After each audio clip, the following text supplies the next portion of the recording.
साथ ही दुश्मन के ड्रोन को निष्क्रिय करने के लिए इसमें सैनिक त्रिशूल टैक्टिकल ड्रोन जैमर के साथ एक सैनिक भी खड़ा है। दूसरे LSB पर मिलान एंटी टैंक गाइडेड मिसाइल, मारक क्षमता 2 किलोमीटर। तीसरे LSB पर 4 किलोमीटर की रेंज वाली कॉन्कोर मिसाइल लगाई गई। और अब आप देख सकते हैं एंटी टैंक मोबाइल टीम, जिसका assisted by Subedar Raju Bajantri of Maratha Light Infantry, playing the tune of Kadam Kadam Badhai Ja, Khushi Ke Geet Gaye Ja। एक और देशभक्ति का संदेश हम सभी को सुनाते हुए चल रहे हैं आपके समक्ष मद्रास रेजिमेंट के सक्षम सेनानी, सीना ताने और बताते कि विकास के पथ पर हम न रुकेंगे, हम न मुड़ेंगे, हम न झुकेंगे। आपके समक्ष नेतृत्व 2 मीडियम रेजिमेंट के लेफ्टिनेंट राघवेंद्र आजाद द्वारा हमारे सभी दस्तों को लंबी दूरी तक फायर सपोर्ट देने में सक्षम एक ऐसा सेल्फ प्रोपेल्ड गन सिस्टम जो सिस्टम जिसे सूर्यास्त्र के नाम से जाना जाता है। 300 किलोमीटर की मारक क्षमता वाला मल्टी कैलिबर रॉकेट प्लेटफॉर्म जो गाइडेड रॉकेट्स द्वारा दुश्मन के ठिकानों को लंबी दूरी से ध्वस्त कर नष्ट करने में सक्षम एक्सप्लोसिव रिएक्टिव आर्मर पैनल से लैस 46 टन का ये घातक टैंक 60 किलोमीटर प्रति घंटा की रफ्तार को पकड़ सकता है। अगला दस्ता मुख्य युद्धक टैंक अर्जुन की प्रगति और आत्मनिर्भरता का एक उत्कृष्ट उदाहरण integrated drone detection and interdiction system, जिसका नेतृत्व कर रही है 401 लाइट AAD रेजिमेंट की कैप्टन प्रिया यादव। बहुस्तरीय दृष्टिकोण से ये कार्य करता है।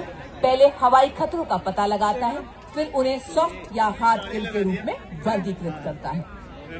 अब मंच की ओर अग्रसर है कॉम्बैट ड्रोन का वाहन 624 EME बटालियन के मेजर की क्षमता प्रदान करेंगे। 21वीं सदी का एक ऐसा हथियार ड्रोन जो युद्ध के परिवेश को बदल रहा है। और अब शक्तिवान के पीछे दूसरा वाहन दिव्यास्त्र, जिसमें jolt medium altitude pseudo satellite system तथा स्काई स्ट्राइकर जैसे उन्नत ड्रोन लगाए गए। नेतृत्व 161 मीडियम रेजिमेंट तरह से इलाके में संचालन के लिए गतिशील है और शूट एंड स्कूट तकनीक से लैस है। ये अत्याधुनिक प्रणाली ऑल इलेक्ट्रिक ड्राइव, एकीकृत फायर कंट्रोल सिस्टम तथा स्वचालित गोला बारूद हैंडलिंग प्रणाली जैसे उन्नत विशेषताओं से युक्त है। अमोघ भारतीय सेना की तोपखाना मारक क्षमता, सटीकता और युद्ध प्रभावशीलता को कई गुना बढ़ाने में सक्षम। बर्फ के हिम शिखर पर ये ना घबराए, रेत पर चलकर भी ये ना लड़खड़ाए, तूफानों का भी इसने किया सामना और जंगलों से भी शान से गुजरा चला गया ये।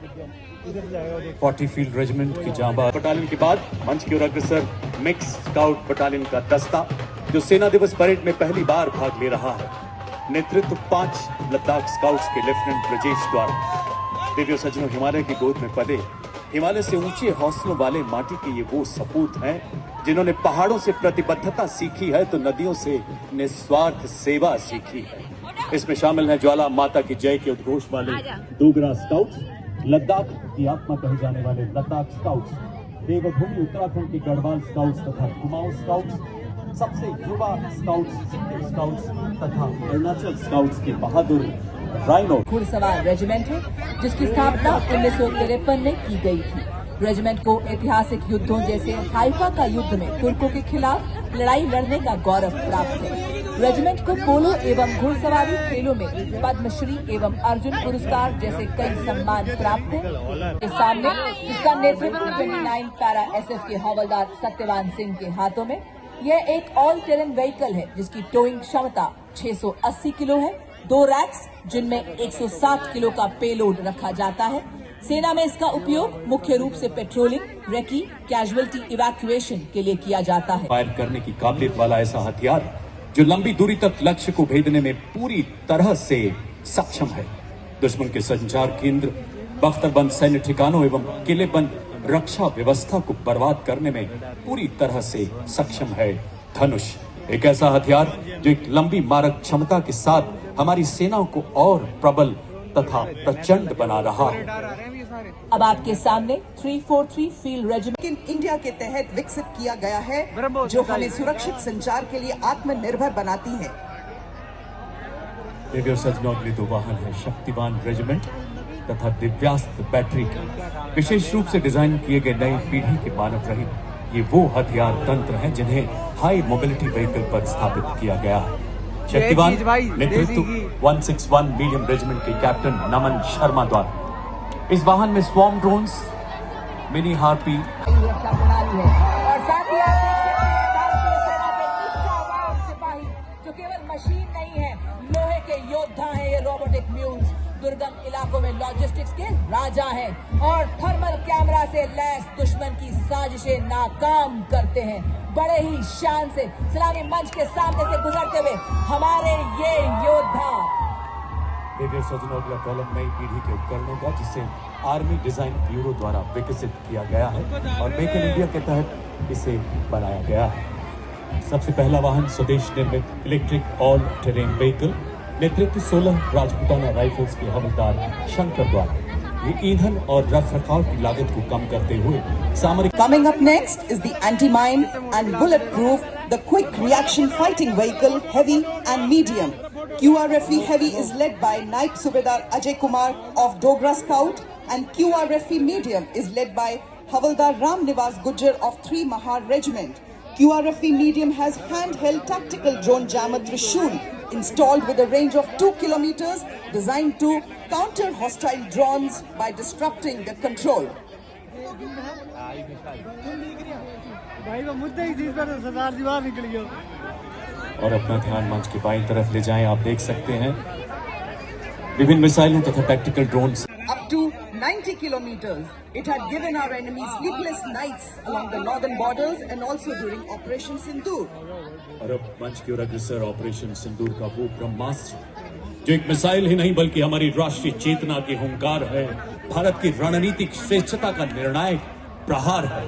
1889 मिसाइल रेजिमेंट के कैप्टन पुखराज कौशिक के नेतृत्व में ब्रह्मोस मिसाइल, जिसकी मारक क्षमता 450 किलोमीटर तक है और लगातार विकास के दौर से गुजर रही ये मिसाइल शीघ्र ही 800 किलोमीटर तक प्रहार करने में सफल होगी। हर मौसम में कारगर, दुनिया की सबसे बेहतरीन क्रूज मिसाइल जिसे समुद्र, भूमि, वायु सहित सभी प्लेटफॉर्म से। अरिजीत सिंह कर रहे हैं। एग्मा एक ऑल टेरेन मानव रहित ग्राउंड व्हीकल पर बना लगातार एरियल निगरानी, कम्युनिकेशन रिले और सेंसर डिप्लॉयमेंट को संभव बनाता है और एरावत सर्विलेंस और लॉजिस्टिक्स में सक्षम है। देवियों सज्जनों, अब मंच की तरफ अग्रसर लॉजिस्टिक ड्रोन मीडियम ऑल्टीट्यूड आत्मनिर्भर भारत के राष्ट्रीय विजन के तहत विकसित और निर्मित उन्नत भारतीय ड्रोन 20 किलोग्राम तक वजन ले जाने में सक्षम, 4000 मीटर की ऊंचाई तक उड़ान भर सकता है। इसकी परिचालन सीमा 20 किलोमीटर और यह 40 मिनट तक उड़ान भरने की क्षमता रखता है। नेतृत्व हवलदार राजेश नौटियाल द्वारा। और देवी और सज्जनों, अब आप देख सकते हैं त्रिनेत्र लॉइटरिंग म्यूनिशन सिस्टम, नेतृत्व हवलदार टी पवन के हाथों में। ये एक उन्नत मानव पोर्टेबल इलेक्ट्रिक मानव रहित हवाई वाहन है जिसे सटीक हमले और वास्तविक समय की टोही के लिए डिजाइन किया गया है। यह फिक्स विंग ड्रोन आधुनिक युद्ध के लिए एक अत्याधुनिक समाधान है जो असाधारण प्रदर्शन, बहुमुखी प्रतिभा और पुनर्प्रयोग प्रदान करता है। बर्फीले श्वेत सियाचिन में, रेतीले गर्म मरुस्थल में, लहराते हर हर सागर में, घन घन घनेरे जंगल में, तोपों की गर्जन धड़ धड़ में, जब ये धरती सो जाती है और सो जाता है आसमान, भैरव बटालियन रक्षक डटे हुए, निर्भीक, निडर, सर सीना तान। और इसी के साथ देवी और सज्जनों, आप देख सकते हैं भारतीय सेना की नव गठित भैरव बटालियन जो कि हेल मार्च करती हुई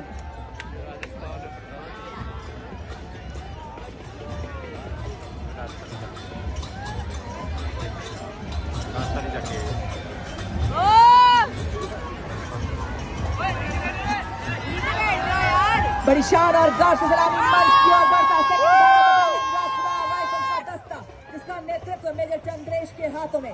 डेजर्ट फैल्कन्स के नाम से जाने वाली यह battalion silent watch, deadly strike के मोटो पर आधारित। और उसी के ठीक पीछे अगली टुकड़ी चौथी भैरव बटालियन 6 इन्फेंट्री रेजिमेंट की बटालियन की स्थापना नई पीढ़ी के युद्ध गठन के उद्भव को चिन्हित करती है। रेजिमेंटल एथोस में डूबी हुई, भविष्य की हर चुनौती के लिए तैयार, तकनीकी रूप से सशक्त, इन्हें जब भी जहां भी बुलाया जाएगा निर्णायक और सटीक युद्ध के लिए तैयार। बटालियन का नेतृत्व मेजर मोहित सिंधु के हाथों में। बड़े ही शान और शौर्य से आपके समक्ष हेल मार्च करते हुए ये हमारे भैरव बटालियन के जांबाज। सदा सतर्क निगरानी, तीव्र एवं सटीक प्रहार की क्षमता, ये राष्ट्र सुरक्षा का प्रण लेने वाली